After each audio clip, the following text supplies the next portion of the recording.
Good evening, ladies and gentlemen, and welcome to the Center for International Governance, or CIGI as we say. My name is Fred Kuntz, and I'm the Vice President of Public Affairs here at CIGI. I'd like to begin tonight by thanking our public event sponsor, Wordsworth Books, for their ongoing support of CIGI's signature lecture series. We also extend a warm welcome to those joining us from around the world through our live webcast. Following this evening's address, we welcome questions from both audiences. Our live audience here is invited to use the microphones in the aisles, and if you're watching online, you can ask questions through the live chat function on your screen, and we'll pass those questions along to our guest on the stage through this monitor here. 5 years ago, we witnessed what is now commonly known as the global financial crisis of 2008. As markets collapsed, blame flew, arousing new distrust in the global economy and the institutions responsible for maintaining sustainability and governance.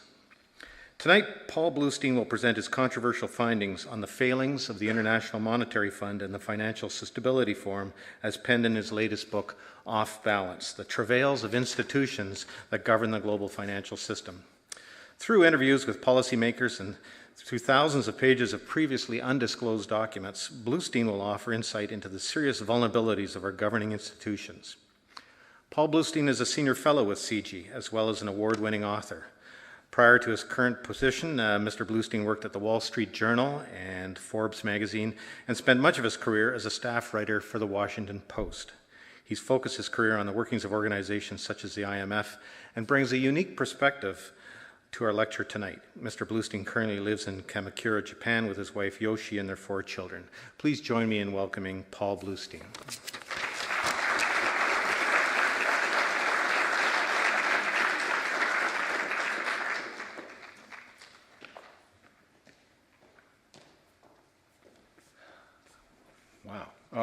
Well, thanks very much. I just want to start off by saying what an honor it is to give this lecture and to be a senior fellow at CIGI. And I want to emphasize that I'm spelling honor with a U, being an American citizen.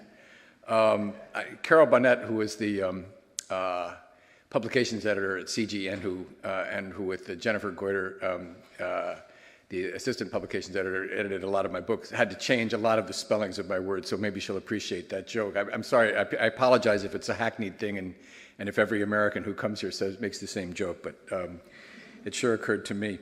I want to start by talking about a meeting that took place in March 2007. 40 policymakers from around the world met in Frankfurt, Germany to assess risks in the global economy. They were meeting in their capacity as members of the Financial Stability Forum, and I know there are some people, certainly people from CIGI here, who are quite familiar with that group, but perhaps some of you are hearing that name for the first time. It was certainly a very little-known group, very secretive, and they came from central banks, finance ministries, regulatory agencies, and international organizations around the world. Now, I'm sure you perhaps recognize that fellow in the lower right there, Mark Carney, who is your former central bank governor and is now governor of the Bank of England. And no doubt many of you recognize a fellow in the upper left, Tim Geithner, who was then president, at the time of this meeting, was president of the Federal Reserve Bank of New York. And next to him is Mario Draghi, who was then governor of Bank of Italy and now president of the European Central Bank. In the lower left, I doubt many of you recognize Nout Welling, who was the Dutch central bank governor and was more importantly the head of a group called the Basel Committee on Banking Supervision. And then next to him is, in the middle there, is Don Cohn, who was the vice chairman of the US Federal Reserve Board and was recently regarded as a fairly leading candidate to succeed Ben Bernanke as head of the Fed. So these were the kinds of people who were going to meetings of the FSF, of the Financial Stability Forum. And when I say they were highly secretive, they weren't quite like the National Security Agency in the United States. They did have a website. They did acknowledge their existence. They did acknowledge that they had had meetings, but they would never release anything more than a very cursory, very anodyne account, just saying, these are the issues that were discussed. And they wouldn't even say who had actually attended in terms of naming them by name. Now, at the time of this meeting, just to set a little bit of historical background, you will remember that around that time in 2007, the U.S. housing market was starting to show a lot of signs of strain. There had been a report issued a few days earlier before this meeting showing that foreclosures had reached record levels in the fourth quarter of the previous year.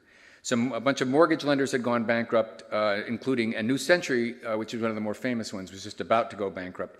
And there was a big headline in the New York Times just a couple of weeks before this meeting saying, "Crisis looms in market for mortgages." So for this group called the Financial Stability Forum, this was the sort of development, deciding whether that posed a threat to the global economy. That was really what they were there for, and that was the top item on the agenda on that day in March of 2007.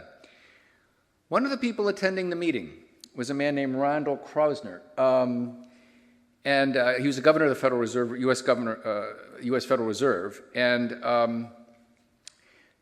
these words that you see up on the screen here are from the confidential summary that was circulated to attendees and other officials who were part of the Financial Stability Forum after the meeting, to summarize what had happened and actually naming people who would and saying what they had actually said. And I apologize for the quality of this scan. There is kind of a funny story about how I was able to get these documents and how I scanned them, but I won't go into that now. But anyway, I hope you can sort of read it. It says, Randall Kroszner noted, "It was important to recognize that the market segment affected variable rate subprime mortgages only constitutes 7 to 8% of the overall U.S. mortgage stock." And then he went on to say, "The secondary market liquidity for these securities has not dried up, and there has been little evidence of spillover to other market segments." So this was a pretty soothing view that he expressed at this meeting. Now, it's not surprising that a governor of the Federal Reserve Board would make such a statement, because a lot of them were saying the same thing publicly at the time. What's interesting is that nobody at that meeting said anything to the contrary. That document that I just showed you, the rest of it, if you look through the rest of it, there's nothing there to indicate that anybody said anything to the contrary. And one of the people who was there, who I talked to, he didn't want to be named by name, but he made some really interesting observation. He said, "Nobody around that table said this is not believable. We basically sat there and formed our own views." And he went on to say that this was quite typical of meetings that he attended of the Financial Stability Forum. He said, "There was great defensiveness and excessive politeness. It was interesting to talk to clever, thoughtful people about subjects that were my daily bread and butter, but it wasn't something in which you went away thinking, I've got a real sense there's a problem developing, so now I'm going to do this or that differently. I don't think that in the pre-crisis period I ever got that sense from the FSF." And this is, I think, what's really interesting about this observation. To say that those words, great defensiveness and excessive politeness, that's the kind of thing one hears often in casual observations, but also in sort of the scholarly literature about a lot of these international groups. It's very important that people top officials from different countries get together. They get to know each other. Then when a crisis arises and they're really in the crucible of it's terribly urgent that they make decisions. They know each other. They've met each other. They've eaten and drunk together so that they know each other. That's all important. But human nature being what it is, and certainly bureaucratic nature being what it is, although these people, one of the reasons to bring them together is so that they'll kind of push each other and say, hey, we've noticed this problem in your country. We really think you ought to do something about it. It might affect us. But they tend not to do that. There tends to be great defensiveness and excessive politeness. And one reason for that is, of course, you don't want to be mean to the other guy if you've gotten to know him and like him. But another reason is you're afraid if you do that to him, maybe he'll do it to you at the next meeting, right? So it's these things become kind of mutual protection societies. So the central point that I make in my book, and the central point I'll be making this evening, is that the failings of the Financial Stability Forum and other international economic institutions cast profound doubt over the governability of the whole global economy. One of the most important upshots of the crisis, in my opinion, is that the world needs much more effective international economic institutions than the ones we now have. Why do I say that? Well, I think there are two overarching imperatives that face the world now in the years after the crisis. The first, of course, is to make sure that the recovery is sustained and that we don't fall back into recession. And that in turn requires a lot of action by individual countries to do the right thing, but it also requires a fair amount of international coordination. countries getting together and agreeing that they'll do certain things together. One important aspect of that is to try to rebalance the global economy, because we have a lot of countries that have been running deficits of various sorts, budget deficits and trade deficits. They've been consuming more than they've been producing. And those countries, some of them have already had to impose austerity, and my country, the United States, is at some point going to have to impose a fair amount of austerity. And you don't want all countries imposing austerity at the same time. You want the surplus countries, the countries that have room to expand and to stimulate, you want them to do that, and to run lower surpluses, to bring in more imports, so that they're helping to counterbalance what is going on in the other countries. So that requires some coordination. And the second imperative is to enhance the stability of the global financial system so it's less prone to the type of crisis that we had. And that requires a lot of coordination to work out the kinds of rules that countries can all mutually agree on and that make sense and that strengthen the system and keep it more stable. And to do that, that's going to require adroit action by international institutions. And there are really four major ones that govern the global financial system. The top two, I'm sure most of you have certainly either heard of or you know a good bit about: the International Monetary Fund and the Group of 20 Major Economies are in the news a lot. Now, the two on the bottom there, again, I know there are people here who are quite familiar with these, but for those of you, some of you may be hearing about them for the first time. The Financial Stability Board is the successor body to the Financial Stability Forum, and I'll be talking in a minute about how similar they are. Their names, of course, are quite similar. And the other one is the Basel Committee on Banking Supervision, which sets rules for international banks, particularly for the amount of capital that they have to hold. And those two lower, the third and fourth one that listed on the slide there, are based in this building. You see at the picture in the bottom, which kind of looks like a nuclear cooling tower or something, and that's the Bank for International Settlements. It's in Basel, Switzerland. Now, if you agree with me so far, if you're with me in saying, yes, we need to have more international coordination and we need good international institutions to make all that work, then I've got a dispiriting story to tell you, and it's a story I tell in my book and a story I'll be focusing on this evening. It's a detailed account of the failings of certain international institutions before and during the early months of the crisis. And specifically, I'm talking about the FSF, the Financial Stability Forum, the group that I talked about at the beginning. And the other one is the IMF, specifically its efforts to address global imbalances, the global imbalances in trade and capital flows I'm talking about here. And it's, as Fred said in his kind introductory remarks, it's based on interviews with scores of policymakers that I've talked to, but also a lot of confidential documents that show what was going on behind the scenes at these institutions. These include memos, notes of meetings that people took, and meetings that people were sending, emails that people were sending to each other. And these are some of the people I interviewed were kind enough to share that kind of thing with me. Some, of course, threw their hands up in horror and said, "No, you can never have that from me." But some people were, for the sake to help me write a historically accurate book, were willing to share that. And I want to emphasize, I'm not in any way suggesting that these institutions caused the crisis. I don't want to be misunderstood. I'm not saying they caused the crisis or even that they played any kind of contributory role.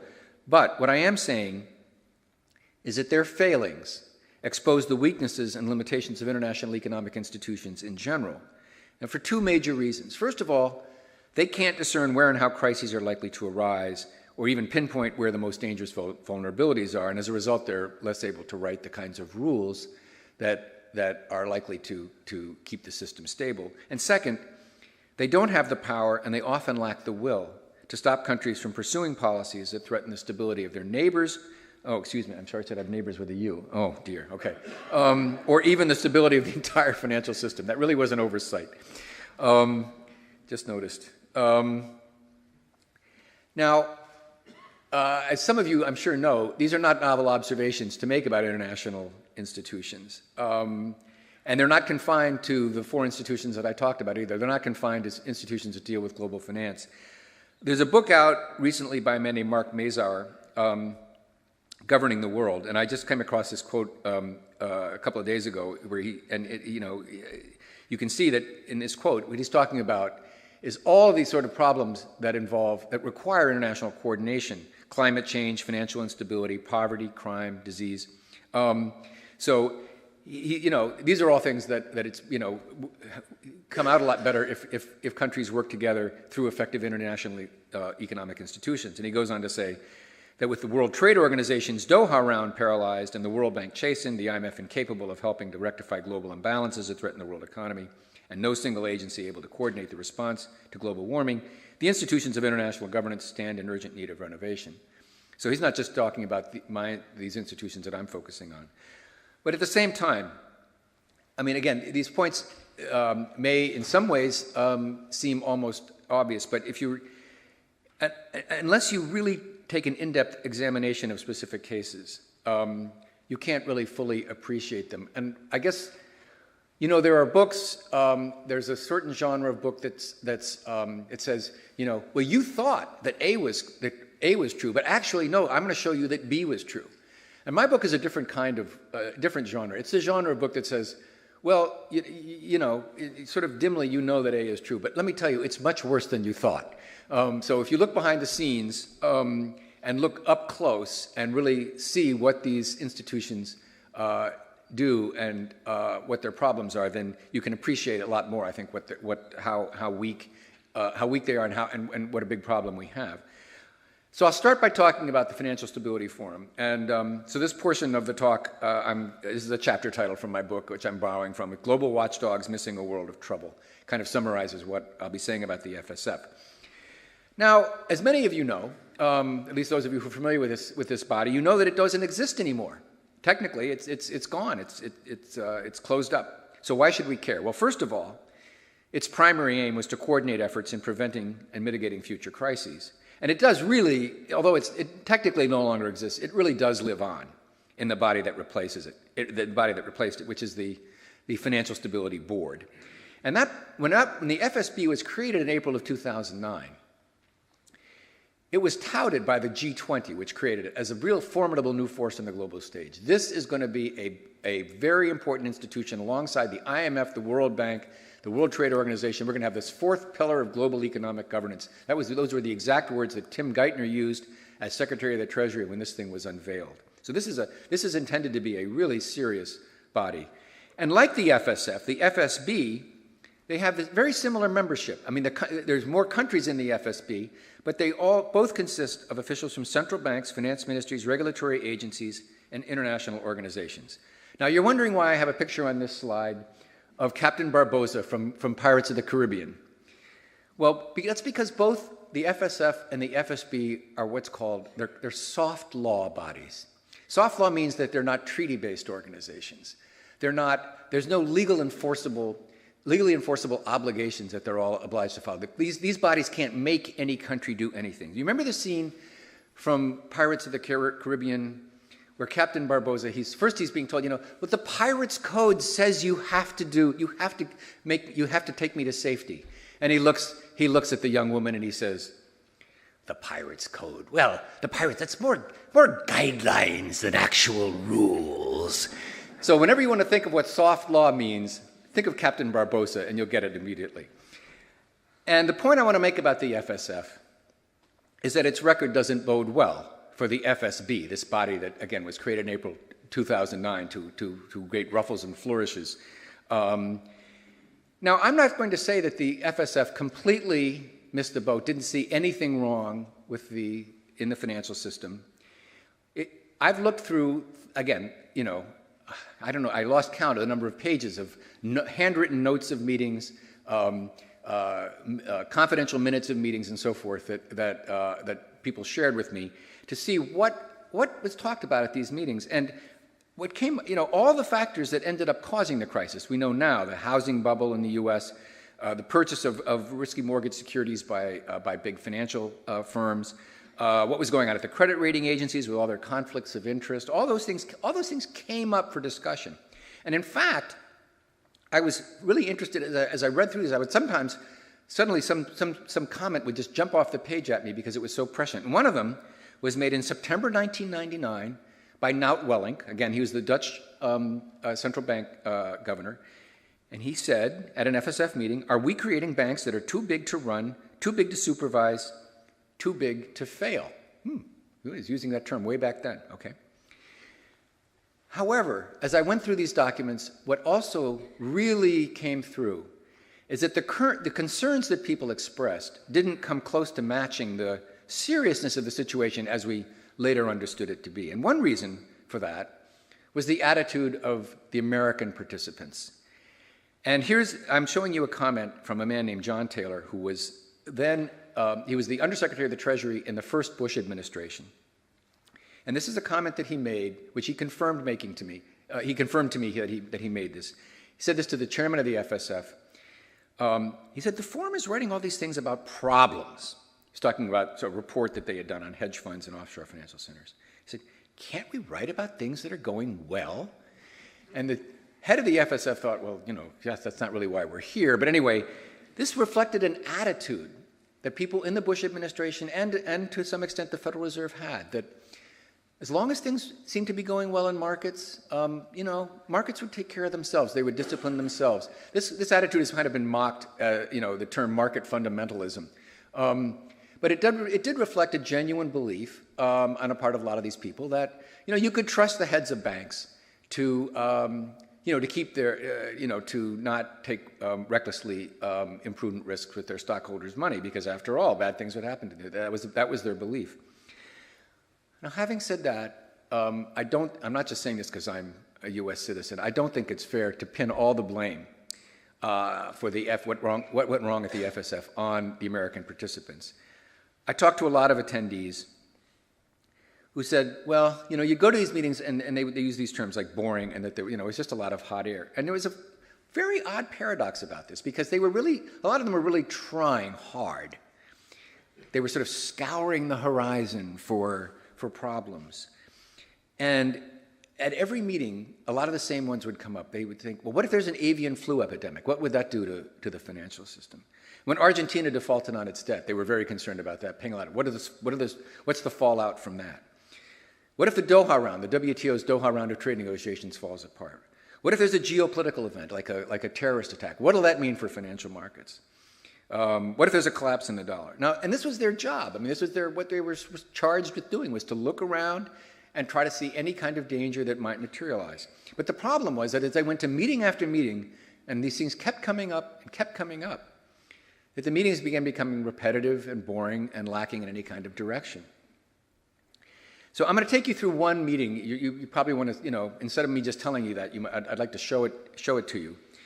This is a meeting that took place in September 2006, and that's a really, I think, this is a good meeting, partly because I have really, really good notes of what was said, but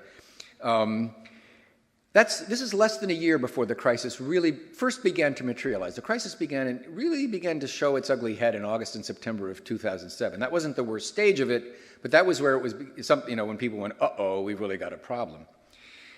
And this was also the first meeting chaired by Mario Draghi.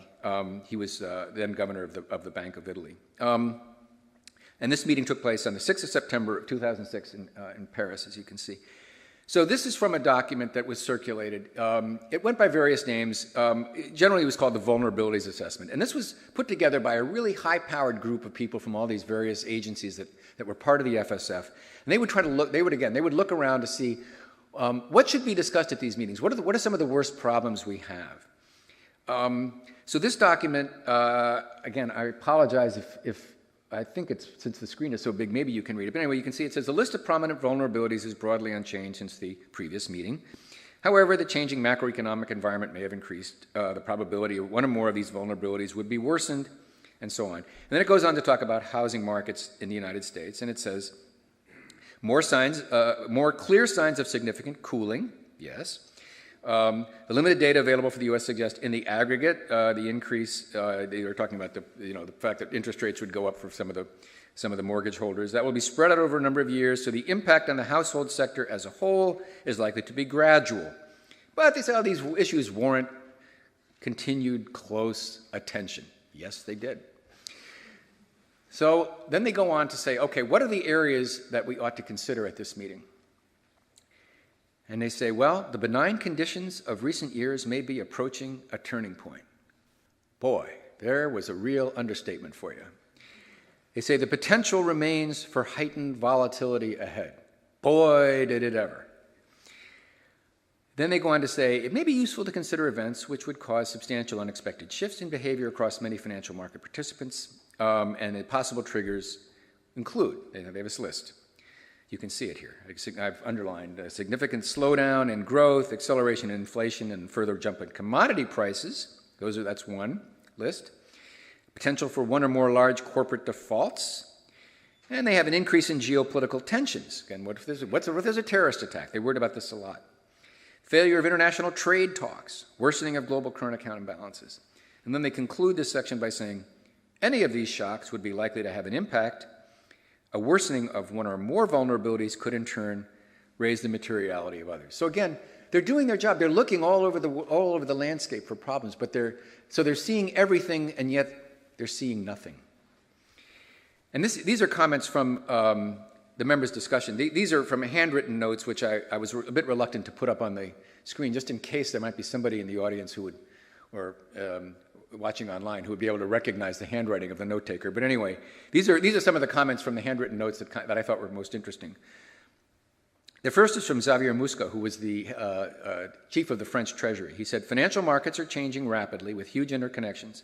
Better interaction among regulators and crisis management war games are needed. That was a kind of an good comment. Susan Bies, who was then a governor of the US Federal Reserve, said that US housing prices are not sustainable. Okay, well, that was a good thing. But then she went on to say, but price rises are slowing. They're not falling. And the strength of the labor market should offset any setbacks in housing. Not so farsighted. Callum McCarthy, who was the chief regulator for the United Kingdom, said that banks in his country were in sound shape. And then he went on to say, the broader question is how households will react if home prices fall. Well, that wasn't quite on the mark, was it?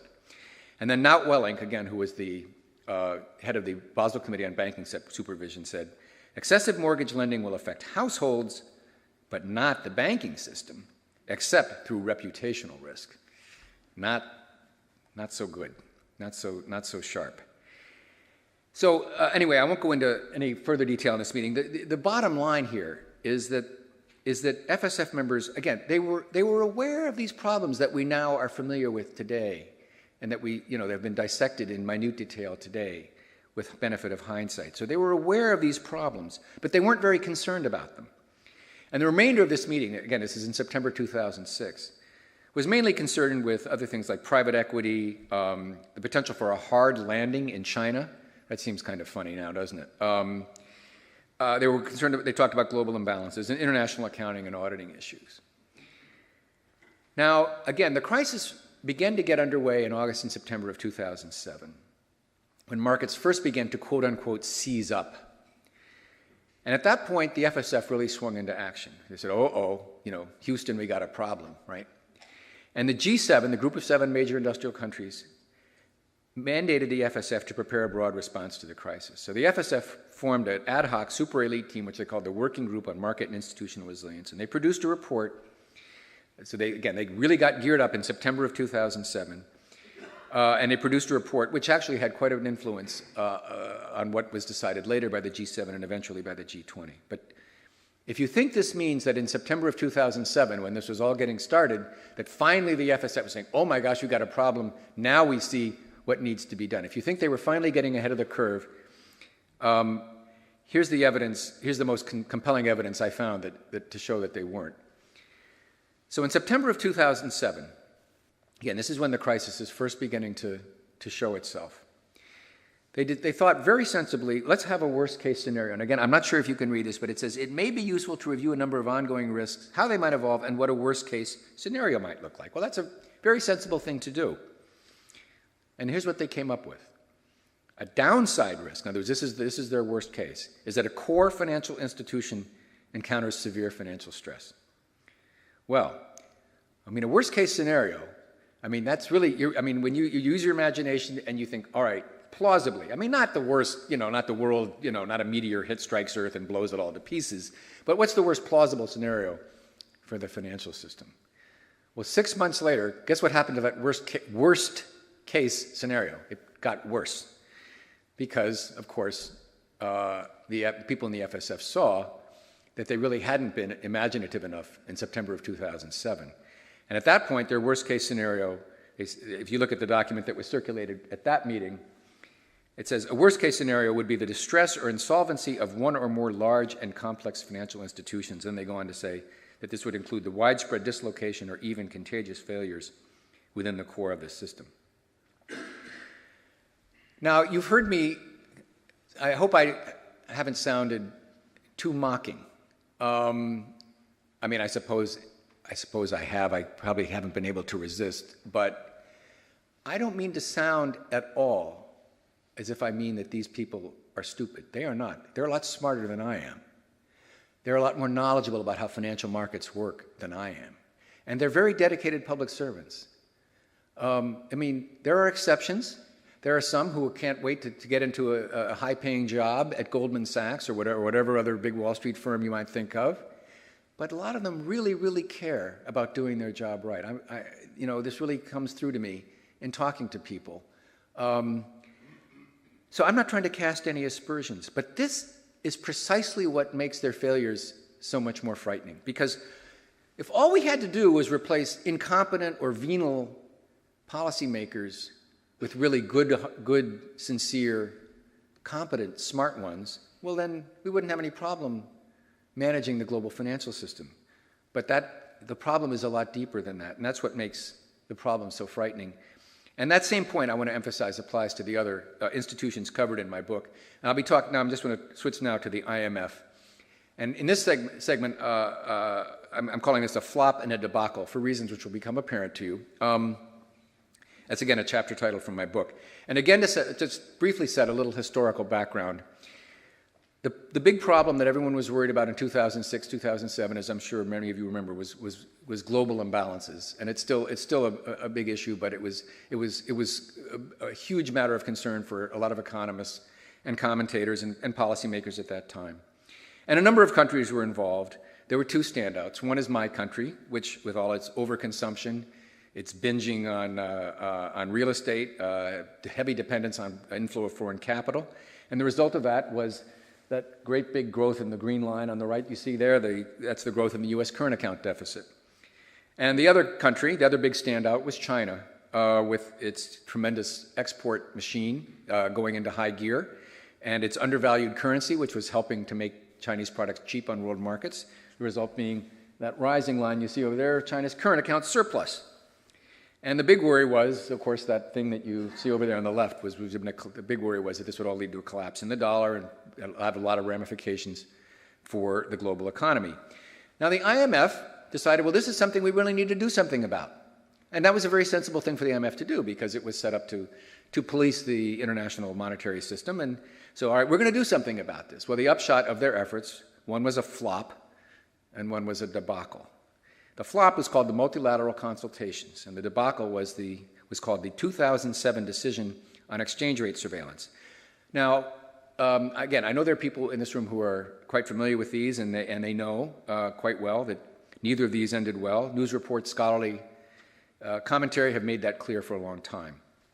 But again, to fully appreciate how utterly feckless and weak the fund was at inducing policy changes in its most powerful member countries, if you look what went on behind closed doors, you can really gain an understanding of this. And again, I'm going to be making use of extensive evidence from confidential documents that people shared with me. Now, the multilateral consultations, I'm going to be very, very brief on. There's a lot more in my book about the multilateral consultations, but the IMF, unlike the FSF, there's no Captain Barbosa here. The IMF is a hard law body. It is a treaty-based organization, and member countries do have certain legal obligations that they're expected to follow. But the multilateral consultations were not a hard law exercise. This was the IMF basically trying to get some big economies together for a big meeting and to try to agree on things. And so I'm calling this singing Kumbaya in five-part harmony. This was their attempt to use moral suasion, the soft law side of the IMF. So the five big economies were the United States, China, Japan, Saudi Arabia, and the Eurozone. And again, I go into a lot more detail in the book, but because this other IMF initiative is a lot more interesting and revealing, I'm going to skip to that. But just to make the point that these multilateral consultations just didn't go anywhere. The countries involved, the big economies, did not agree to do anything more than what they were already doing. So it was a flop. But this much can be said for it, that although the outcome was a flop, compared with the other initiative that the IMF undertook at this time, it was not nearly so dismal. And that was the 2007 decision on exchange rate surveillance, which was this is the debacle. And here you see the IMF using more of its hard law side. The idea was we're going to have rules. These aren't just guidelines. These are rules that countries are expected to follow.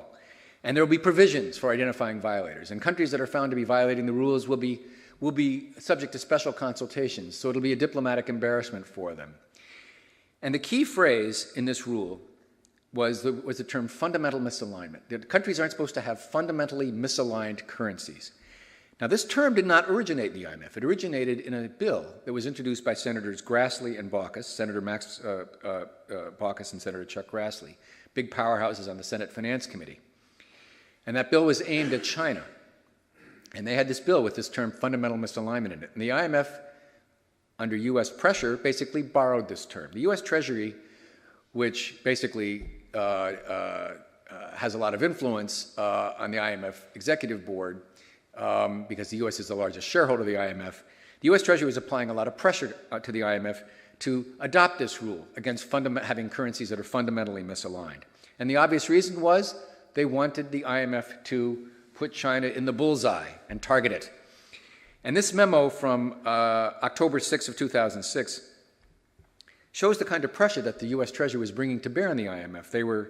This memo says, the Treasury made it clear that they considered the decision critical. And it goes on to say that it wasn't just that the Treasury was saying, hey, we really want you to do this, and you ought to listen to us because we're an important country. They were using kind of leverage. There was legislation pending in Congress at that time that the IMF really wanted passed for its own financial viability.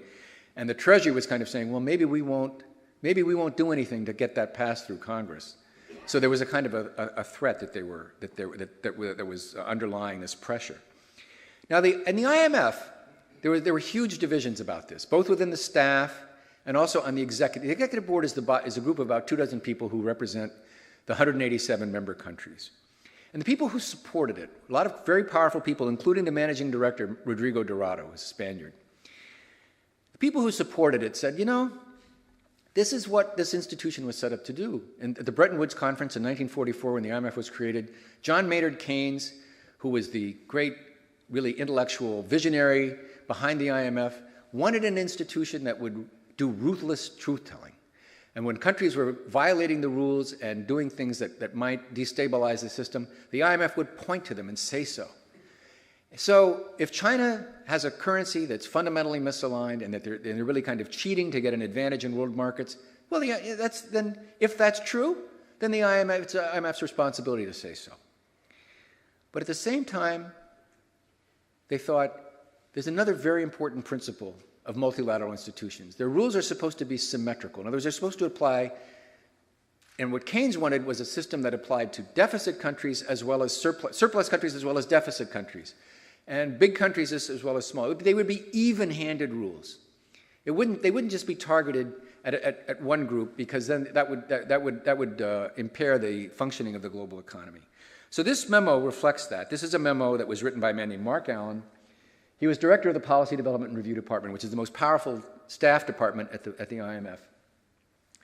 And he's writing to the managing director and deputy managing directors, and he's saying, look, if we adopt this rule about fundamental misalignment, it may be seen as a concession to the U.S., because after all, this Senate bill by Grassley and Baucus has the same language in it. But, he says, the way we're writing it, the principle will be applied to all countries, including the United States.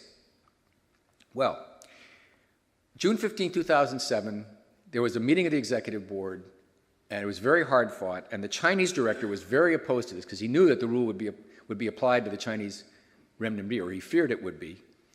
And it was a very rare meeting, because normally these meetings are extraordinarily boring. They're all kind of pre-cooked in advance, but this one was really hard fought. And finally, a large majority voted in favor, with the U.S., in favor of this rule.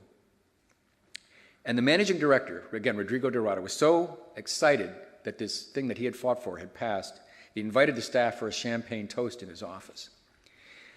You've all heard the cliche about prematurely uncorking the champagne.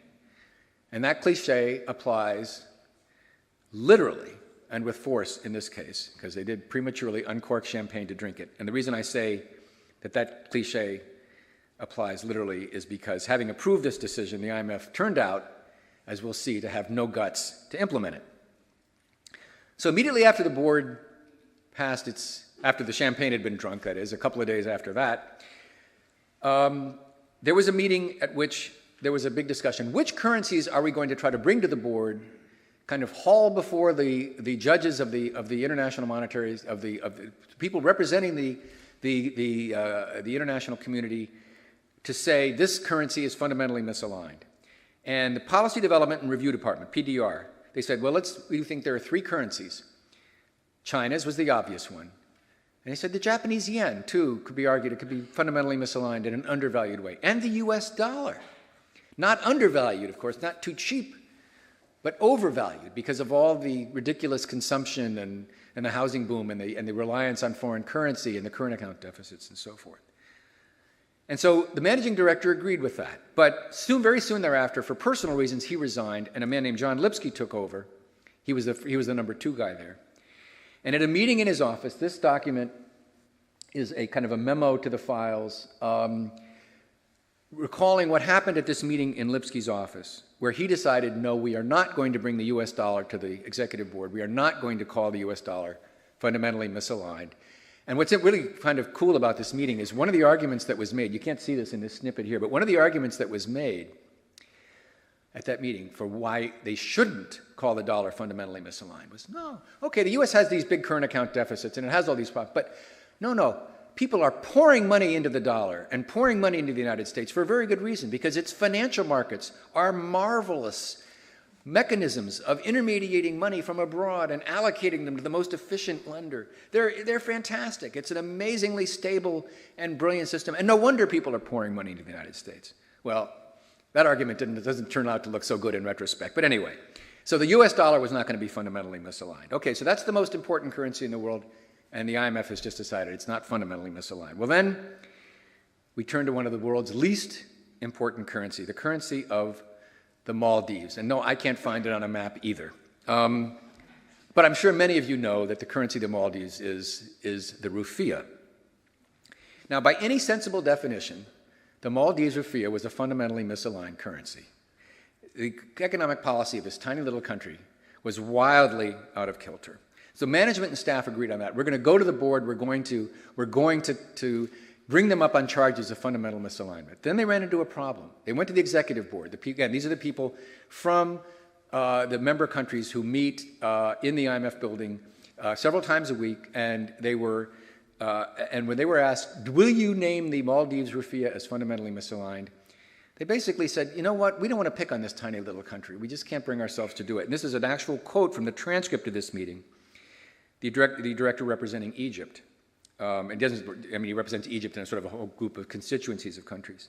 He said, surely we do not wish our first assessment of fundamental misalignment to be attached to this small island economy.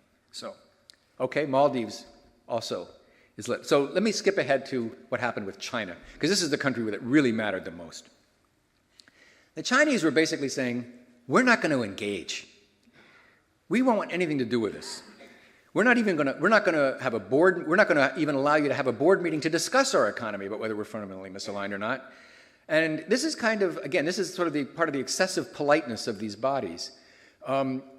Countries can do that. They can say, we don't want to have a board meeting. We want to have more consultations. We're not ready. And the other board members say, oh, okay, you're not ready to have a board.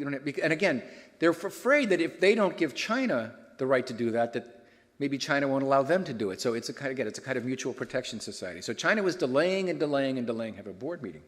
So you can see from this email, I'm sorry, I was underlining all these documents that I was given before it occurred to me that someday I'd want to put them on a PowerPoint slide. But anyway, you can see that in this email, one of these IMF staffers says, the board meeting will be likely pushed back. We are not sure how long the delay might take place. So, and at that point they were thinking it might be in end June. This was in 2008. So the US Treasury was going crazy. They were really furious about this. And they wanted the IMF to call a board meeting, have the staff draw up a report saying the renminbi is fundamentally misaligned, and have a judgment be given against the Chinese currency. And this is a quote from an IMF staff memo, where a Treasury staffer, a guy named Mark Sobel, he conveyed his displeasure, quote, with great conviction, as you can see from the words there. And it also, the memo goes on to say that he was very clearly aware that his boss, that is Hank Paulson, who was then Secretary of the Treasury, was simultaneously giving a take no prisoners message to Dominique Strauss-Kahn, who was then Managing Director of the IMF, right? Okay. Well, finally, the Chinese agreed to have a board meeting. The IMF management and staff really tried to persuade that we really have to have a board meeting on China. It's supposed to be a board meeting about every country every year. And finally, in the summer of 2008, a board meeting was finally set for September 22nd of 2008. Keep that date in mind. The Chinese finally agreed to have a board meeting. Partly, this gets into a little too much into the thick of the details of the story, but they knew that the board wouldn't, they were quite sure that they would win the vote. But anyway, they agreed to have a board meeting. The U.S. wanted to have the thing come to the board meeting. They at least wanted the Chinese to be embarrassed a little bit by having a board meeting at which some countries would say, yes, they're fundamentally misaligned. So they finally agreed to have a board meeting. And the IMF staff drew up a staff report, which they were thinking that they might release publicly. And it would, and this is from that staff report. And it uses the term fundamental misalignment in connection with the Chinese renminbi. And so that report was sent around to board members. Well, what happened? That board meeting was never held. And that IMF staff report, that thing I just showed you there, that was never issued publicly by the IMF. And the reason? If you remember what was going on in September of 2008, September 15th of 2008, a date which will live in financial infamy, was the bankruptcy of Lehman Brothers. 2 days later was the bailout of American International Group. Saturday evening of that week, according to Hank Paulson's own book, he was calling Wang Qishan, the vice premier of China. Now, Paulson doesn't use the word begging in his book, but that's what he was begging the Chinese for a bailout of Morgan Stanley. I mean, if you read between the lines of his book, that's really what he was doing. And that meeting again, the board meeting at which China was supposed to be discussed, was scheduled for September 22nd, and basically a note went around saying, never mind, the board meeting is canceled. And one of the senior officials who was involved in this whole episode said to me, well, I mean, and this was, really kind of obvious. He said, the last thing we wanted in the middle of a crisis was a public row with China over its exchange rate policy. Remember, the world suddenly realized it needed China to help get out of the crisis. So in the end of this debacle, all countries escaped labeling. No currency was fundamentally misaligned, according to the IMF. So symmetry, at least, this great principle of John Maynard Keynes, that prevailed because no one was fundamentally misaligned. Everyone was treated alike. They were all let off the hook. So in a perverse sort of way, Keynes's principles went out. And the IMF had to beat a humiliating retreat. And in fact, in June 2009, the IMF basically said, we're not going to even think of using this term anymore because we can't use it in any country's case. Now, you've heard me call these institutions feckless and clueless. Again, not because they're stupid people, but yes, they were feckless, and yes, they were clueless. But that doesn't mean, of course, after the crisis, people didn't just stand still and say, oh, well, everything's fine, we'll just leave things as they are. A lot of these institutions have been strengthened. And particularly they were strengthened at the G20 summit in April of 2009 in London. And I was so happy when I saw this picture. I couldn't believe it. I don't think it was Photoshopped, but if it was, what the heck? It kind of showed the mood that prevailed there. There was it really was the high water mark of international cooperation. And at that meeting, the IMF was endowed with significant new resources, and this again was the meeting where the FSF became the FSB, and that wasn't just a name change. It was the FSB has a greater mandate to do more things, and particularly there are obligations from member countries, and they're obliged to undergo peer reviews, and they're supposed to agree they're supposed to observe agreed international standards. And most importantly, perhaps, the G20 replaced the G7 as a steering committee of the global economy. This is a huge advance in strengthening of international institutions because these rising powers, China, Brazil, Russia, India being the most, the most commonly cited, were invited to the high table of global governance. And even after this meeting, a lot more has been done. The Basel Committee on Banking Supervision, that group I mentioned before, they had these rules before Basel II on bank safety standards, and they strengthened them. They moved in a very good direction with rules that are called Basel III. So these are strong. They have stronger rules. The FSB has intensified its supervision of these institutions. They're sort of too big to fail institutions: banks, securities firms, insurance companies. They're required to observe higher standards than other smaller institutions. And the G20 has launched something on global imbalances, which is called the mutual assessment process. I'm going to come back to that just briefly at the very end. I'm almost finished. So, given all these things that have been done after the crisis, the obvious question is, so are international institutions now sufficiently robust given all the challenges that we face in the global economy? And I'm going to, with all due modesty, I'm going to submit that the evidence in my book provides ample grounds for answering that question, no. These enhancements that I just talked about they're laudable and they're helpful and they go quite far in the right direction, but they don't fundamentally alter the inconvenient truths that I mentioned at the beginning, which are the inability to discern how and why crises are likely to arise, and the lack of power and will to crack down on national policies that might threaten neighboring countries or even the whole global system. Whoops, I'm sorry, I'm going the wrong direction here. And an example I'd like to cite in this regard is the mutual assessment processes the G20 has. This is, again, aimed at addressing mostly global imbalances. And this has been, when the G20 launched the mutual assessment process, said, this is going to be great. This isn't going to be like that kumbaya singing thing that the IMF organized, the multilateral consultations. We are going to have ownership of this ourselves. The IMF isn't going to be telling us what to do. We're going to all get together, and by God, we're going to point fingers at each other, and we're going to exhort each other to do the right thing for the sake of the global economy. And I'm sorry, to me this just strains credulity. The G20, remember that phrase, great defensiveness and excessive politeness? The G20, again, this is a soft law body. It's a group of people who get together. They should get together. It's good for them all these leaders and finance ministers and foreign ministers to get to know each other and to interact with each other. I have nothing against it. But the idea that they are going to get together and engage in really frank discussion and engage in ruthless truth-telling and say, look, we're pointing the finger at you and you ought to do something about it, and then the country that's getting its finger pointed at it would say, oh yeah, okay guys, I'm sorry, I'm letting you down, I'll change my policies. I'm sorry, particularly when you're talking about big powers, the US, China, the Eurozone, Great Britain. You know, your former Prime Minister, Paul Martin, put it better. You can't shame the great powers because they have no shame. I mean, that puts it better than I could.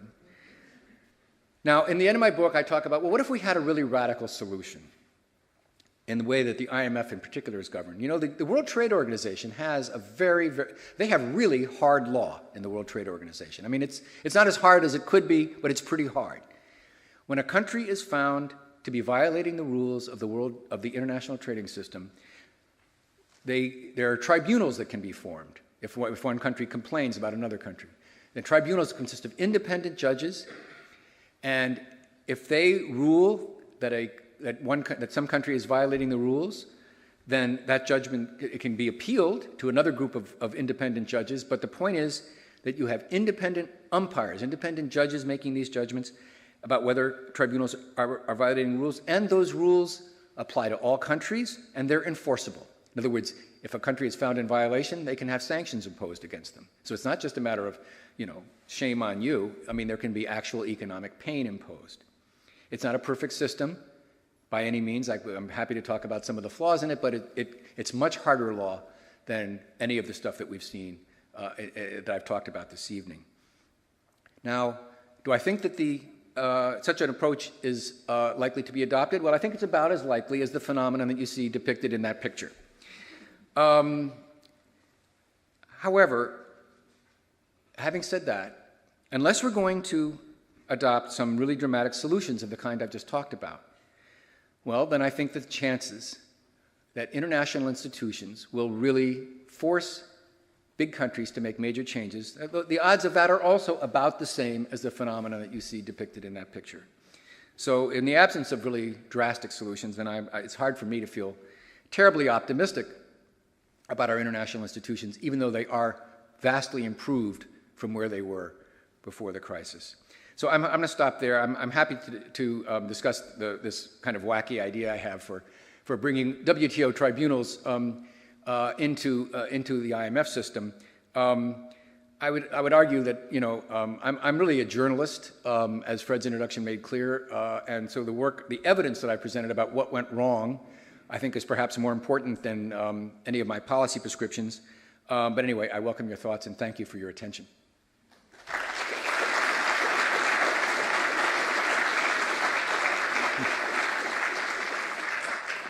And I guess I'm going to be, I'm happy to call on people who want to go to the mics. And I think,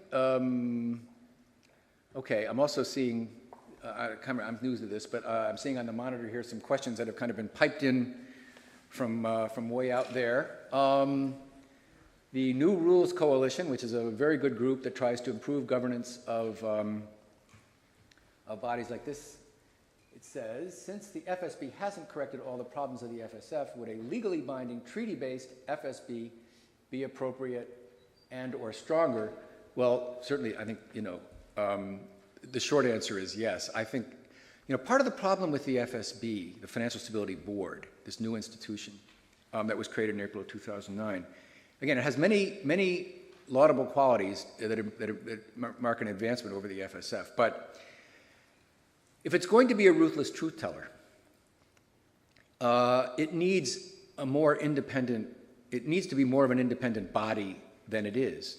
I mean, I don't think that's a panacea. I don't think that's going to turn it into a great ruthless truth teller overnight, because it'll still have a lot of the deficiencies that you see on the IMF board. Remember, the IMF board couldn't even name the Maldives as fundamentally misaligned. I mean, that's how feckless they were. So if the IMF board can't even name the Maldives as fundamentally misaligned, you really have to, and that's a treaty-based organization, then you have to wonder whether the FSB as a treaty-based institution how would it be at saying, to the US in 2007, you know what, you got a real problem in your housing market and all those subprime mortgages, and your banks have gone, they've gone haywire lending to them. Do I think that that such a thing would have been likely to either occur or to get the US to change its policies? I kind of have my doubts. But there's no doubt that at least the FSB, I mean, all of these incremental changes, making these institutions more hard law, more in the direction of ruthless truth tellers, more independent, more. I mean, the FSB, to give you an example, the FSB has a staff, a secretariat. When it was the FSF, they only had 7 people, and they were all seconded from international institutions. They weren't even their own. They only had 1 full-time staffer. Now they have about 24, but again, there's only, I think there's maybe 2 full-time staffers, I can't remember. But anyway, there's about 24 people, which is a much better staff, but again, they're all seconded from finance ministries, central banks, other international organizations around the world. And if you don't have an independent staff, it's very difficult for these bodies to really say what ought to be said. So again, I don't think it's a panacea. I think it would be, to answer the question, would it be appropriate and or stronger? Yes.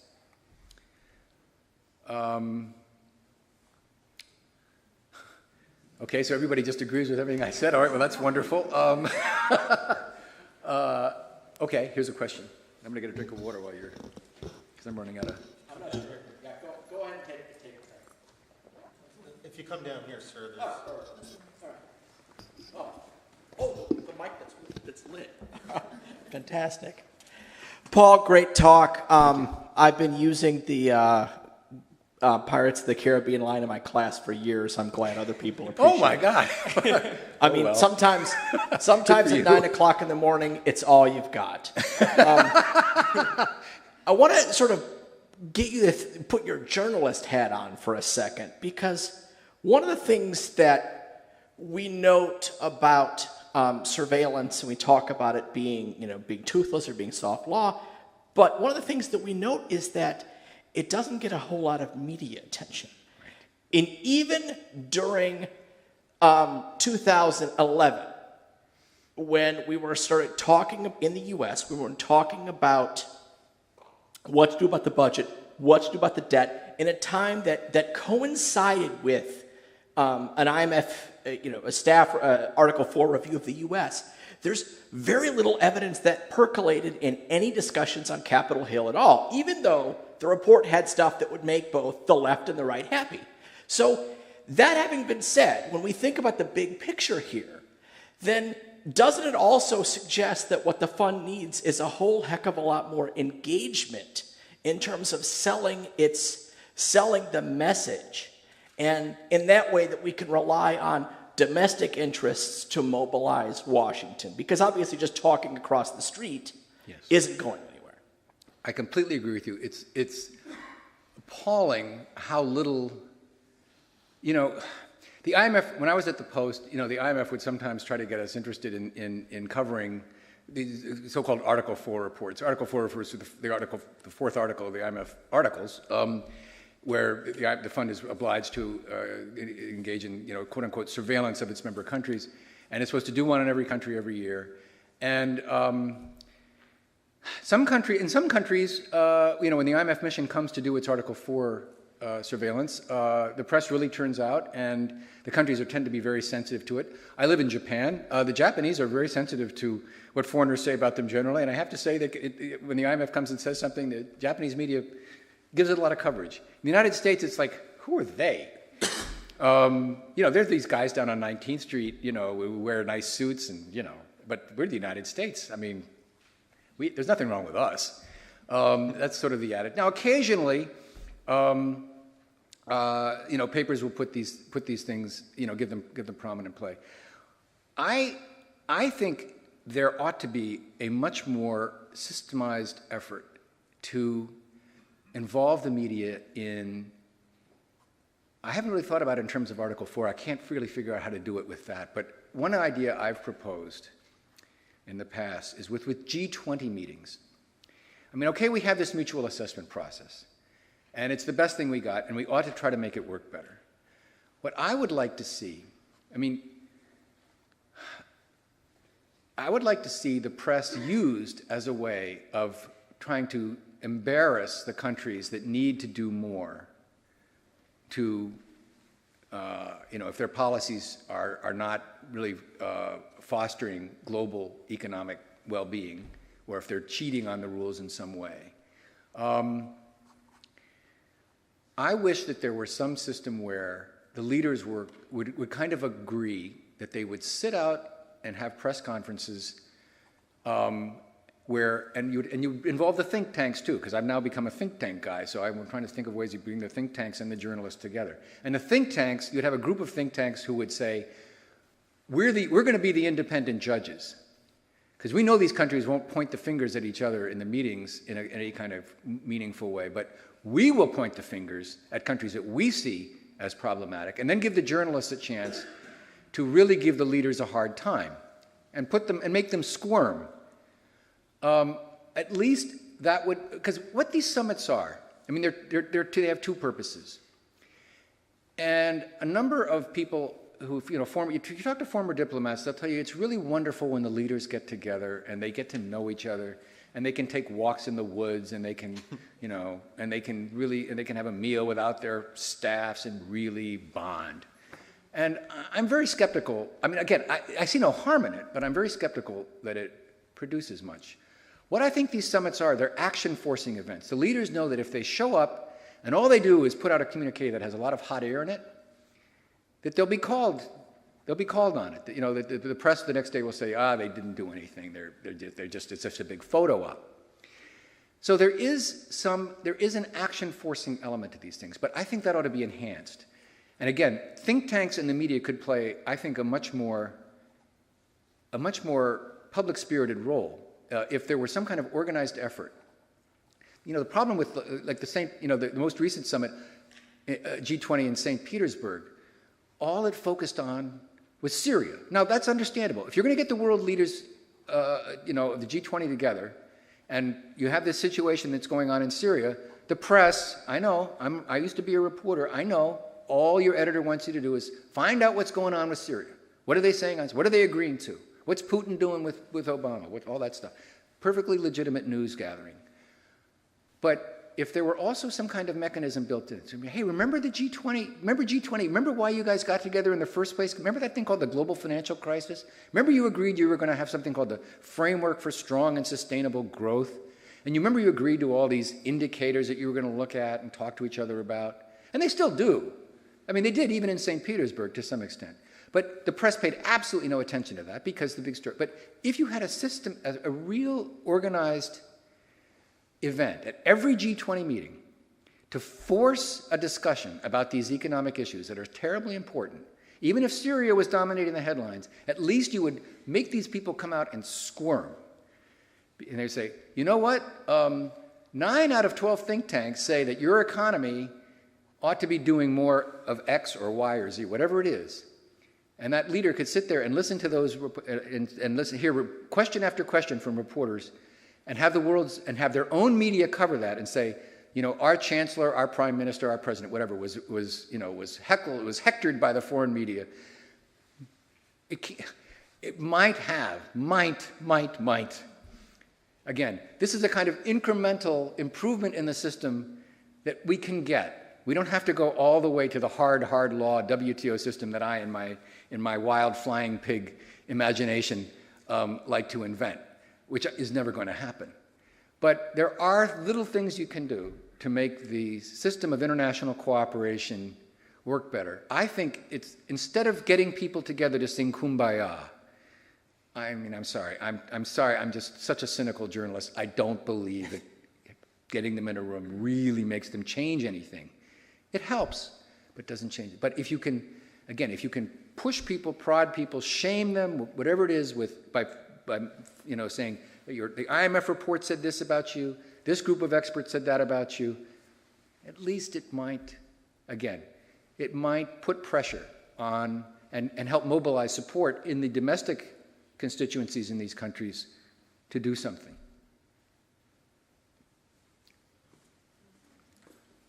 Hi, Paul. Thank you so much for your talk today. Much appreciated. And I guess my key question is your book paints a picture of institutional failure, in which it's the design of these institutions, the way in which members interact with each other. And I guess for me the issue is how much of this was an intellectual failure. You know, your comments just previously talk about how you know, getting these guys in a room, they don't tell each other that they need to behave better. But the issue is that before the crisis, nobody was saying this needs to be done. There was no economic or regulatory consensus that subprime mortgages, collateralized debt obligations were a risk. And so I just wanted to get your thoughts on how much of this was the failure of the institutions and how much of this was the failure of the intellectual paradigms that we understood these issues. And I think the big question that comes out of this is it raises the hope of reform if it's an intellectual failure, whereas if the institutions can't change, then it has no hope. David, this is David Kempthorne of CIGI, who knows more about these bodies than I do. And I think that's a very good question. Another way of thinking about the intellectual failure is you can just sort of say, I mean, as smart as these people were, modern financial markets have become so complex and so overwhelmingly difficult to supervise that that it's impossible for, I mean, human beings have not yet evolved the brains. Even the smartest of us have not yet evolved to the point where we're going to be able to figure them out. And of course, once human beings evolve to that point, then they'll all be working for Wall Street anyway, and they'll have gotten past the regulators. So, and I don't really have a solution to that, you know. I mean, boy, talk about flying pigs, right? So, I mean, partly, yes, there was an intellectual failure, which I mentioned, the market fundamentalism, the belief that markets will overcome all. And one kind of hopeful trend to counteract that is actually there is some deglobalization going on. banking regulators and supervisors in some of the biggest financial centers are starting to impose rules, as you well know, on foreign institutions coming in. They're trying to avoid out-and-out financial protectionism, but it's hard to draw a line between being very prudent about letting a financial institution operate in your country. I mean, some of the classic and really, the horror stories about this were, the Icelandic banks that were collecting deposits in the UK, and then when Lehman Brothers went bust, I mean, it actually didn't have that bad of an effect in the U.S. in terms of chaos in the financial system. It had a terribly chaotic effect in Europe and Japan, where they just weren't ready for it and the rules hadn't been changed yet. But part of the problem was that because they were allowing foreign institutions to operate in their markets under their own rules without really obeying, integrating themselves into the way those other systems work, it became a terrible mess. So a lot of these countries are tightening their rules in terms of allowing foreign financial institutions to come in. Another trend in this, another phenomenon here is countries are now more and more imposing capital controls. They're trying to block foreign capital or imposing taxes on it from coming in the first place. And the IMF, which used to think that this was a terrible thing to do and you're interfering in the market, is now saying, well, there are more conditions under which we're willing to say that this isn't such a bad thing. So I'm not sure I'm really answering your question, but because I think the regulators these are primarily national regulators, have realized that, these markets are too much for us. We can't just let them. Intellectually, we know we can't figure out how to get our arms around them and to make sure that they're stable. So especially to the extent that there are spillovers from abroad, we're going to start to impose some rules to limit the excesses. We're not going to be market fundamentalists. So I don't think that should be taken too far, but it may at least mitigate the problem. And but I wrestled with this. I don't know how you overcome this problem of the just bodacious complexity. We've certainly learned the lesson that you can't just trust markets. I mean, even Alan Greenspan will say, "Boy, I was sure wrong about that, wasn't I?" But how you structure these institutions to do better at that, I've wrestled with it, and I'm not a policymaker, so thank God I don't have to come up with the solutions. But as a journalist, I can say to you, don't be too optimistic when the G20 come out and tell you, oh, we've got the institutions now that are going to fix this problem.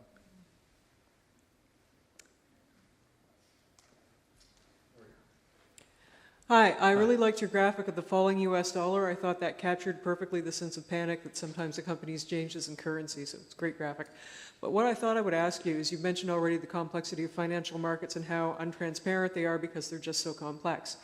Was there, when you look through the assessment of how the crisis emerged and why they didn't see the crisis, was there an idea of, well, this model almost showed us, or that economic assessment almost indicated that this was the problem? Was there any sense that they could use what they almost saw or what they failed to see as a jumping off point for a new economic model or a new way of developing, kind of a big red button that says panic or a big flaming sign that says exit now, that they could show to the people who have the political will or the political power to say, this is happening, we have to impose these actions now to avert a crisis? Or are they still too afraid to do that because of what happened in the Great Depression?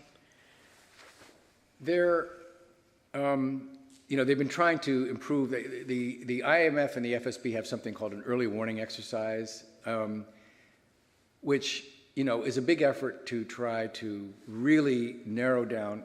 And they realized that they looked too much, too many different possible risks. So now they're trying to pick the top 3 or the top 2 or whatever some narrow group of risks are. And they present this meeting in private to the IMF board and to the FSB once or twice a year.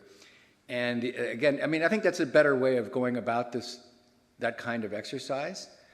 I have to tell you, if you go through the literature on this kind of financial crises in modern times, you will see that in 1975, when the Basel Committee was set up, one of their first things that they were told to do was have an early warning exercise.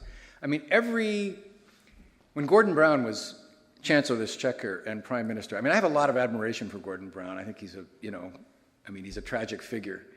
Very smart guy, my God. I mean, you go in a press conference with him and you'd ask him what you thought was a tough question and he'd just blow you away.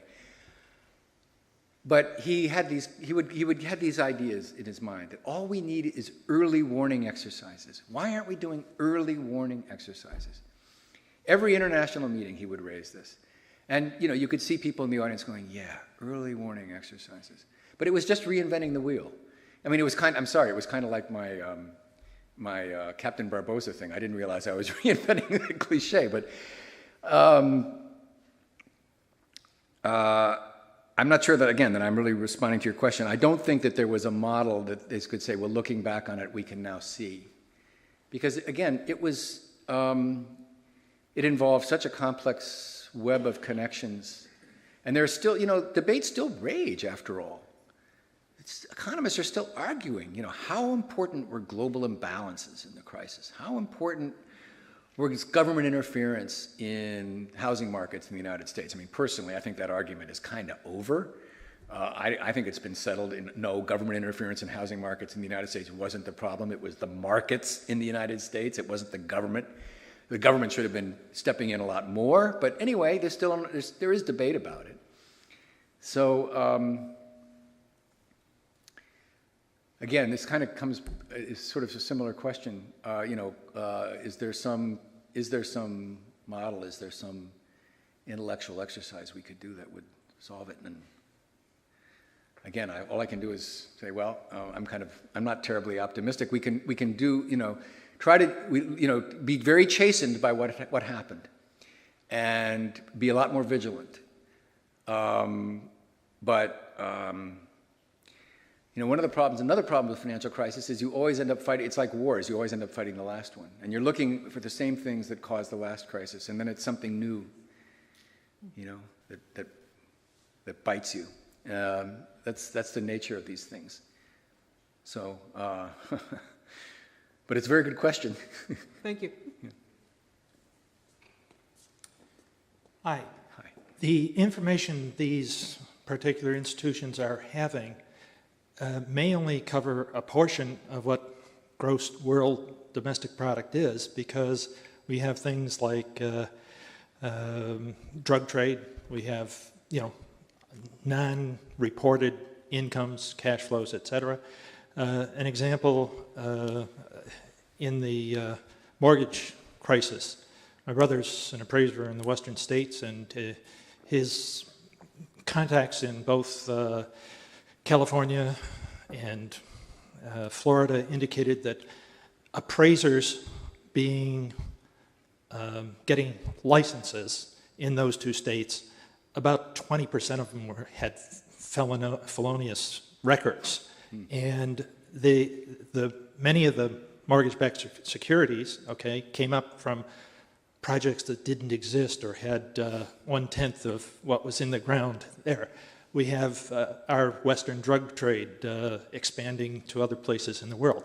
So if you're making decisions on whether these crises are going to happen, if you've only got if you've only got X number of proportion and you haven't got Y in that equation, how are you ever going to come to a point of saying a crisis is about to develop? Well, that's another aspect of the complexity of it, I guess. Yeah. I don't know that I think that type of unlawful activity was crucial. I mean, I think the problem was that a lot of the activity, well, really, the activity that caused the crisis, I think I can say with a fairly high degree of confidence, was mostly entirely illegal. It was immoral. It was outrageous that regulators didn't crack down on it more than they did and try to pass laws against it, or bring it to the attention of Congress to do something about it, or use the regulatory powers they had to rein it in. I mean, this is certainly the greatest failing of the Federal Reserve, in my opinion. The illegal activity of the kind you're talking about, it certainly exacerbated the problem, I'm sure. But I think even without any, really off the books, felonious activity, we would have had the crisis anyway. I think. But you may be right. I mean. How am I doing on time? I'm sorry, I can't wear a watch because I'm allergic to nickel. And nobody has yet bought me a gold watch, although I've retired from the Washington Post. Are we basically finished? If there's another question. Yeah, okay. Just my luck, Fred gets up at the same time as I do. My question is just a little bit of your observation of a Canadian perspective. From my point of view and my observations back there, in 2008, we were extremely lucky, and I will not claim highly skilled or educated in any way to avoid the worst of the crisis. Certainly the manufacturing impact spilled over here in a huge way, particularly in Ontario. But do you have any perceptions or observations that Canada did something different or better, or provides a little different model, maybe, like not being quite as entangled? I should have mentioned that, since I am here, aside from making my little joke about how you spell the word honor. Yeah, you did a lot of things right, absolutely. That guy whose picture I showed you at the beginning, I mean, I don't know that it was so much the Bank of Canada as your financial regulators. You had a better control over your banks than we did in the United States. You have big banks. I mean, this is often Canada's often cited as an example. Well, these people who say break up the big banks. Well, look at Canada. Canada has big banks, and yet you didn't have a financial crisis here. You certainly had the backwash of the effect from the United States, but that's not your fault. That's our fault. But again, and this is, I think I'm really glad you raised this, because I don't want to make it sound as if international coordination is the be-all and end-all. The most important thing in the health of the world economy is that especially the most important countries, get it right. And my country is doing one heck of a job lately. Have you read about the government shutdown? I mean, aren't we doing a terrific job? I mean, nothing to worry about. But anyway, that's the most important thing. Probably the most important thing is that the United States run its economy better. So international coordination is in some ways a secondary consideration. But without good international coordination, a lot of countries can run their economies well. And this, again, Canada's a great example. You ran your financial system extremely well, and yet you got whacked because you happened to be next to the country where we didn't do such a good job of running our financial system. So I'm really glad you raised that point, because I don't want to sound like international cooperation or coordination or whatever you want to call it, or international institutions. They're not going to solve all our problems. It's up to individual countries to do the really hard stuff. Okay. Okay. Thank you, Robert.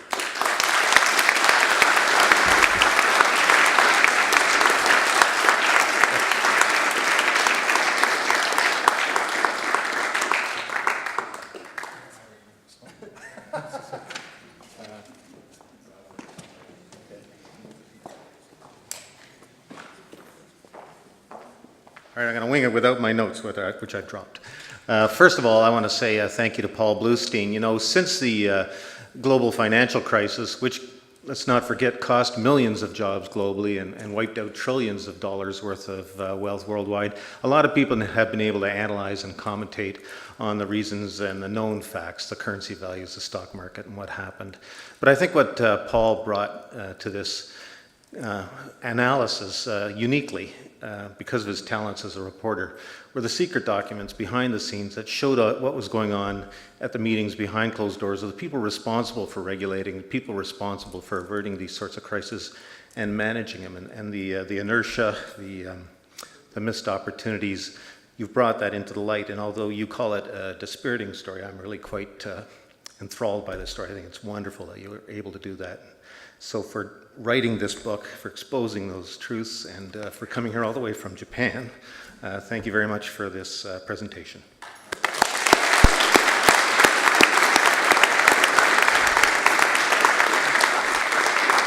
So a few quick comments just before we adjourn tonight. Tonight's video will be edited and posted online, and there'll be a blog online in a couple of days that you can comment on if you want to continue the discussion.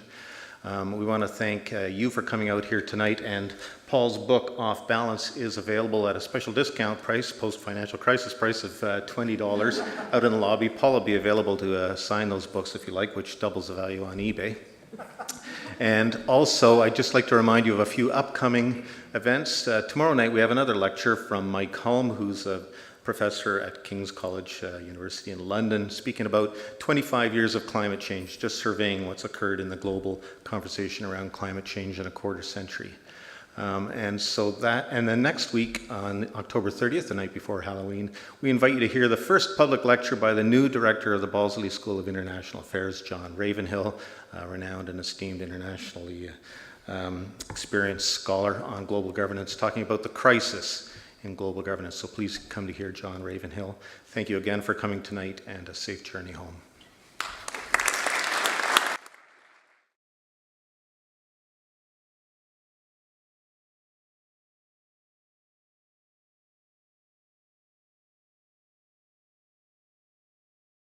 Great defensiveness and excessive politeness. That's the kind of thing one hears often in casual observations, but also in sort of the scholarly literature about a lot of these international groups.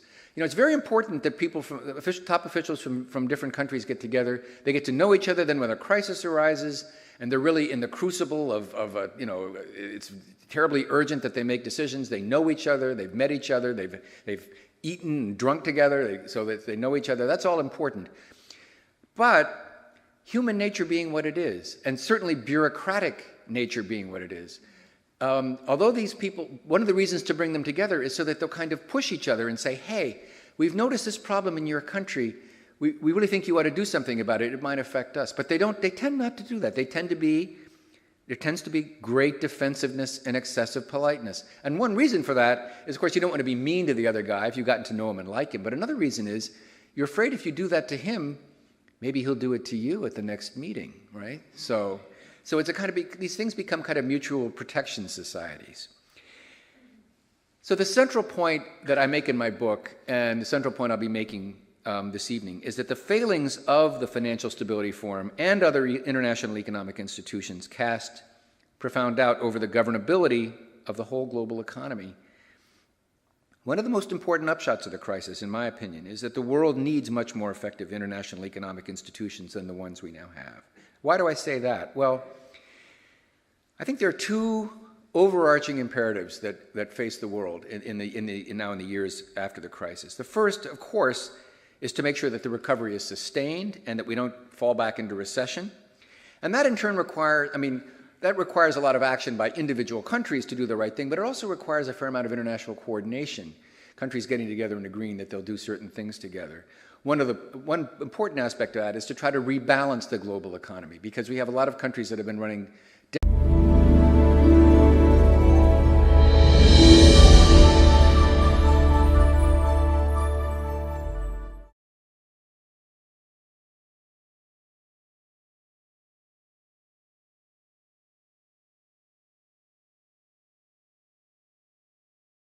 Good evening, ladies and gentlemen, and welcome to the Center for International Governance, or CIGI as we say.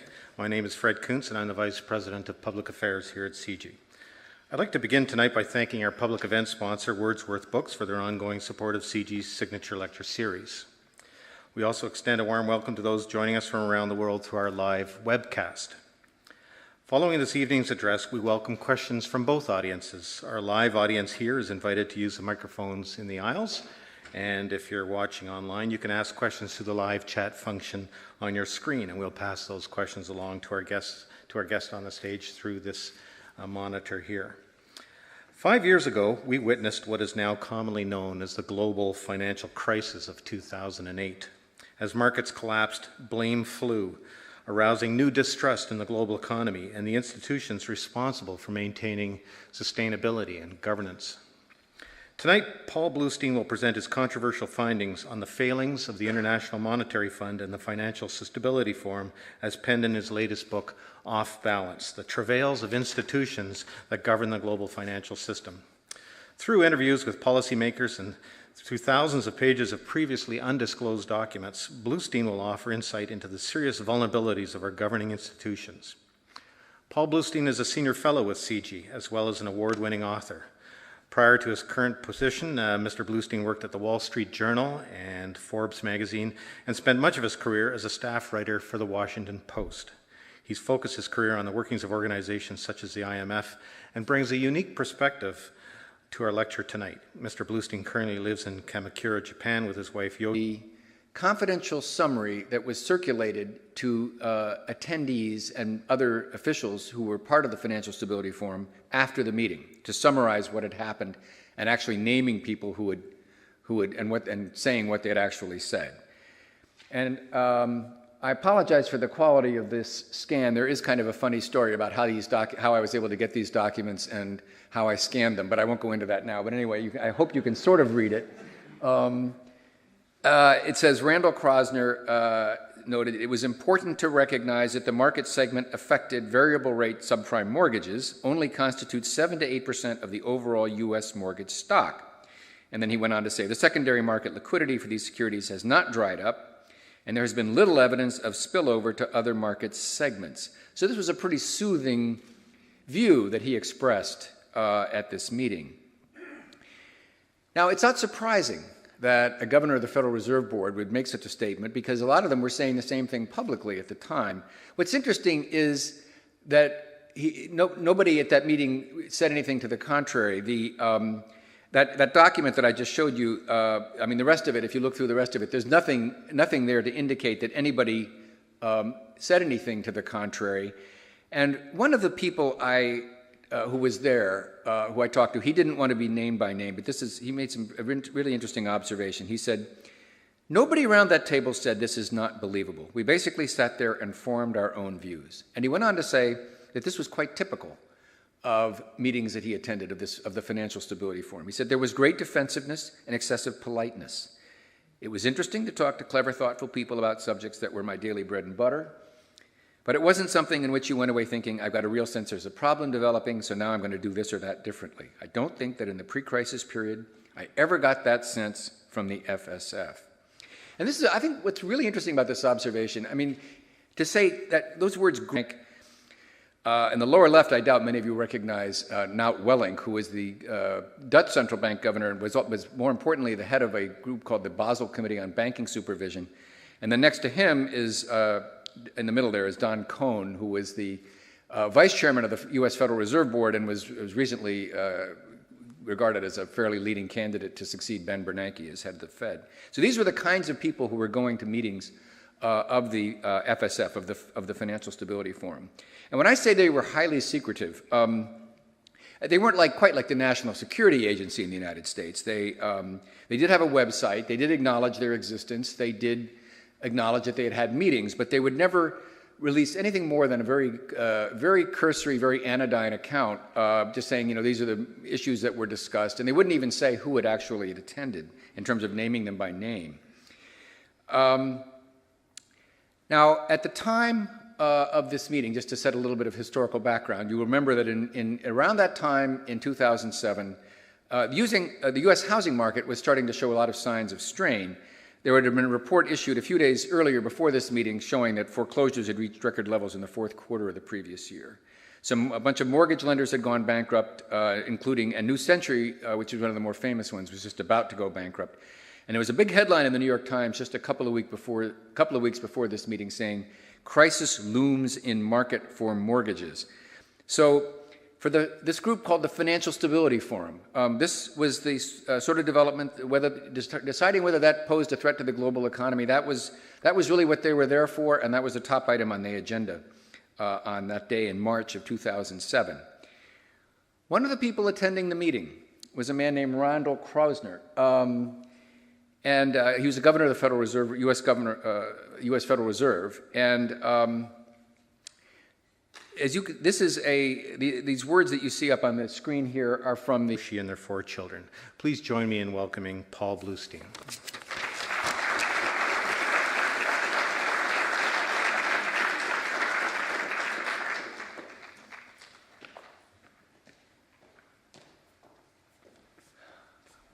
Wow.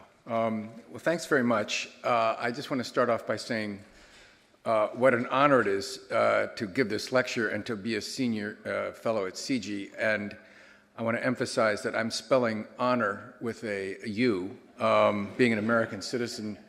Carol Bonnet, who is the publications editor at CIGI and who with Jennifer Goiter, the assistant publications editor, edited a lot of my books, had to change a lot of the spellings of my words, so maybe she'll appreciate that joke. I'm sorry, I apologize if it's a hackneyed thing and if every American who comes here makes the same joke, but it sure occurred to me.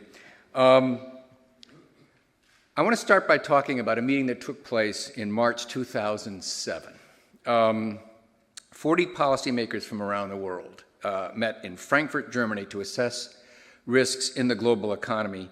They were meeting in their capacity as members of the Financial Stability Forum, and I know there are some people, certainly people from CIGI, who are quite familiar with that group, but perhaps some of you are hearing that name for the first time. It was certainly a very little-known group, very secretive, and they came from central banks, finance ministries, regulatory agencies, and international organizations around the world. Now, I'm sure you perhaps recognize that fellow in the lower right there, Mark Carney, who was your former central bank governor and is now governor of the Bank of England. And no doubt many of you recognize a fellow in the upper left, Tim Geithner, who was then president, at the time of this meeting, was president of the Federal Reserve Bank of New York. And next to him is Mario Draghi, who was then governor of Bank of Italy and now president of the European Central Bank.